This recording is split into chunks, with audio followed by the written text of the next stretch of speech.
I need to say something today that a lot of people are going to be uncomfortable hearing, and I am not going to apologize for the discomfort. Because sometimes the most loving thing you can do for a person is tell them the truth they have been surrounded by people too afraid or too polite to say. Sometimes the most respectful thing you can do for a man is speak to the man he is capable of being rather than validate the boy he is currently choosing to remain. So if you are watching this, if something drew you to this message today, I need you to understand that what is about to happen in this video is not a conversation about masculinity in the cultural, political, or social media sense of that word. This is not about gender debates. This is not about who is better than who. This is not about putting anyone down. This is about a standard, a specific, clear, non-negotiable standard that the greatest men in every generation have understood, lived by, and been remembered for. A standard that is not complicated, a standard that does not require a degree or a title or a perfect set of circumstances to apply. A standard that is available to every man watching this right now, regardless of where he is starting from. And that standard is this: if you are not solving problems, you are not functioning as a man. I know that landed hard for some of you. Good. Let it land. Sit with the discomfort of it, because on the other side of that discomfort is the most important conversation you and I are going to have today. A conversation that has the potential to change not just how you see yourself, but how your family experiences you, how your community is affected by you, and how your legacy ultimately defines you. Stay with me until the end, because what I am about to say could be the thing that finally closes the gap between the man you are and the man you know you are supposed to be. Let me start with a question that I want you to answer privately, honestly, with no performance and no audience other than your own conscience. When was the last time someone who depended on you had a problem and you were the one who solved it? Not avoided it, not delegated it, not pretended it was not there until it became a crisis, not blamed someone else for it, not disappeared into your phone or your entertainment or your distraction while the problem grew larger and the person facing it grew more alone. When was the last time you saw a problem, stepped toward it, and solved it? If that answer comes quickly and with confidence, keep listening, because there is more you need to hear.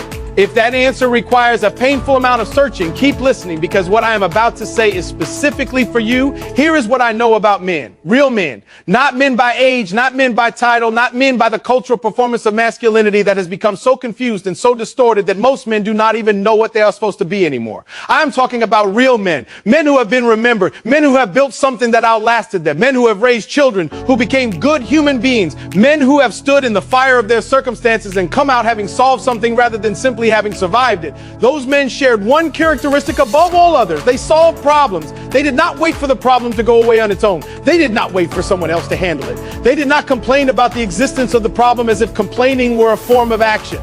They saw what needed to be addressed and they addressed it.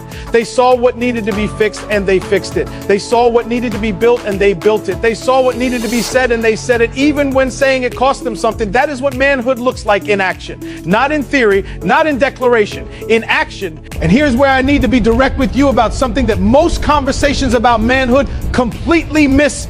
The problem is not that men do not know what manhood requires. Most men, if you ask them honestly, can articulate the standard. They know they are supposed to be present. They know they are supposed to provide. They know they are supposed to protect. They know they are supposed to lead. They know they are supposed to face difficulty rather than flee from it. They know all of this. The problem is not knowledge. The problem is the gap between what they know and what they do, between the standard they can describe and the standard they are actually living, between the man they tell themselves they are and the man the people closest to them are actually experiencing. And that gap exists because of one thing: problems. Specifically, the problems they are not solving, the problems they are avoiding, the problems they are walking around, stepping over, pretending are not there, hoping will somehow resolve themselves while nothing changes. The problems they have outsourced to their wives, their mothers, their children, their circumstances, everyone except the one person who is supposed to own them. Let me talk about what it actually means to be a problem solver, because I think that phrase gets misunderstood. Being a problem solver does not mean you have all the answers. It does not mean you never feel overwhelmed. It does not mean you are superhuman and immune to the weight of difficulty. Being a problem solver means that when a problem enters your life, your first instinct is to engage it rather than escape it. It means your orientation, your default setting, is toward solution rather than toward avoidance. It means that you take ownership of what is yours to address rather than looking for someone to blame for its existence. Think about the problems that are currently present in your life. Not the ones that have nothing to do with you, the ones that are yours.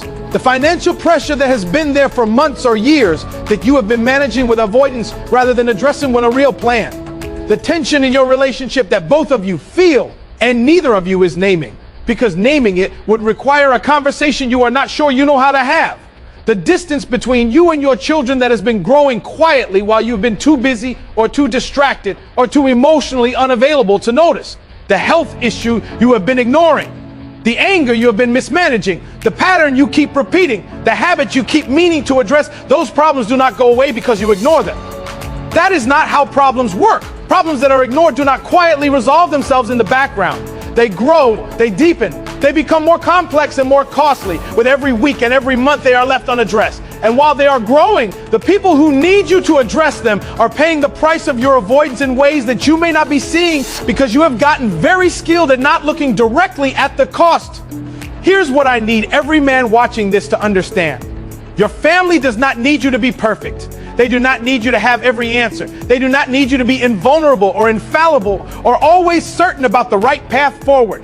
What they need is to know that when something is wrong, when something is broken, when something is threatening what you are all trying to build together, you are the kind of man who moves toward it, who says, I see this, I own this, I'm going to address this, not tomorrow. Now, that posture, that orientation, that willingness to engage difficulty rather than avoid it, that is what creates safety for the people who depend on you. Not money alone, not size, not title, the knowledge that when something goes wrong, you are the kind of man who shows up for it rather than disappears from it. Now I want to talk about something that most men will not admit in public, but that many of them carry privately. The fear, because boys run from problems and men run toward them, and the difference between those two responses is not the absence of fear. It is the decision about what to do with fear when it arrives. Every man who has ever done something genuinely courageous, who has ever stepped into a hard situation and solved a hard problem, felt fear before he did it. The fear was real. The uncertainty was real. The possibility of failure was real. The cost of engaging was real. But he moved anyway. And this is the part of manhood that nobody talks about enough. Manhood is not the absence of fear. Manhood is the decision to move in the presence of fear because something matters more than the fear. Your family matters more than the fear. Your legacy matters more than the fear. The problem that needs solving matters more than the discomfort of solving it. The man who is ruled by his fear, who allows the discomfort of engagement to consistently outweigh his commitment to the people depending on him, is a man who is living below his design. And deep down beneath the excuses and the rationalizations and the carefully constructed explanations for why now is not the right time, he knows it, that knowing produces a specific kind of quiet suffering that follows a man everywhere he goes. That dissatisfaction with himself that he cannot quite name but cannot quite escape. That awareness, however suppressed, that he is not being the man he is supposed to be. That suffering is not a punishment. It is an invitation. It is the voice of the man you are supposed to be calling to the man you currently are. And the only way to answer that invitation is to start solving the problems you have been avoiding. Let me speak directly to the fathers in this conversation, because if there is one area where the failure to solve problems carries its most severe and most far-reaching consequences, it is fatherhood. The problems you refuse to face will not stay yours. They will pass to your children. Your unresolved anger will become the template through which your son manages his emotions. Your avoidance of financial responsibility will become the script your daughter unconsciously follows in her relationship with money. Your emotional unavailability will become the wound your children spend decades trying to understand and trying to heal. This is not about guilt. Guilt is not productive, and it is not what I am after here. This is about responsibility, radical, clear-eyed, no excuse responsibility for the understanding that the problems a man faces are not just personal challenges, they are generational crossroads. Every problem you solve stops something destructive from being passed forward. Every pattern you break means your children begin at a higher starting point than you did. Every difficulty you engage rather than avoid is a gift to the people who will carry your name after you are gone. A man who understands that is not solving problems just for himself, he is solving them for everyone who comes after him. And that understanding changes everything about how he responds when difficulty arrives. Now I want to address something that I think is critically important and often misunderstood. Solving problems does not always mean having the solution immediately. It does not always mean walking in with the answer fully formed and perfectly executed. Sometimes solving a problem means being willing to sit in the discomfort of not knowing while you search for the answer. Sometimes it means admitting you do not know and going to find someone who does. Sometimes it means making the call you've been avoiding, having the conversation you have been postponing, asking the question you have been too proud to ask. What separates the problem solver from the problem avoider is not perfection. It is orientation. The problem solver is always moving toward resolution, always engaged with the challenge, always doing something that moves the situation forward. Problem avoider is always moving away, always finding reasons why engaging is not possible yet, always maintaining a comfortable distance from the thing that needs his attention most. Move toward it. Whatever it is, whatever the problem is that came to mind while you were listening to this, the one that your gut recognized as yours to address, move toward it. Not perfectly, not with a complete plan, just toward it. Because movement toward a problem is the beginning of its solution, and movement away from it is the guarantee of its growth. I want to close this part of the conversation with something I need every man here to carry with him. The world does not need more men who are impressive on the outside. It does not need more performance, more posturing, more competition over who appears to be winning. The world, your family, your community, your legacy, they need men who are real on the inside, men who are building character in the private moments, men who are solving problems when no audience is present, men who are facing what is hard because facing what is hard is what their position requires, men who are growing, who are learning, who are willing to be wrong and to correct course, who are showing up for the full weight of what manhood demands rather than only the parts that are convenient and comfortable. That is the man your family needs you to be. That is the man your children need to grow up watching. That is the man your legacy needs you to become. And you cannot become that man while you are running from the problems that are asking for your engagement. Stop running. Turn around. Face what needs to be faced. Solve what needs to be solved. That is manhood. Not perfectly, not without struggle, not without cost, but consistently, courageously, and without apology. If you are not solving problems, you are not yet the man you are called to be. But you can start today, right now, with the very next decision you make. Everything we have walked through today points to a single clear, non-negotiable truth about what it means to be a man in the fullest and most genuine sense of that word. Manhood is not inherited. It is not automatic. It is not confirmed by age or by the passage of time or by any external marker that the world applies. It is earned daily through the specific practice of seeing what needs to be addressed and addressing it, of facing what is hard because facing it is what the people depending on you require, of solving problems when solving them is uncomfortable, inconvenient, and costly, because the cost of not solving them is always higher and it is always paid by someone who deserves better. Manhood is a daily standard, not a one-time achievement. It is renewed every morning through the decision to engage rather than avoid, to face rather than flee, to build rather than simply occupy. Problem solving is the core function of real manhood. At the most fundamental level, a man is someone who sees what is broken and works to fix it. In his family, in his work, in his community, in himself. Boys run from problems and men run toward them.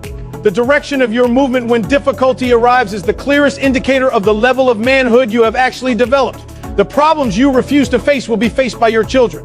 Avoidance is not protection. It is transfer. And every problem you pass forward unaddressed becomes a weight your children carry that they should never have had to bear. Provision is more than money. A man who provides financially but withholds solutions to the emotional, relational, and spiritual problems in his family is a partial provider at best.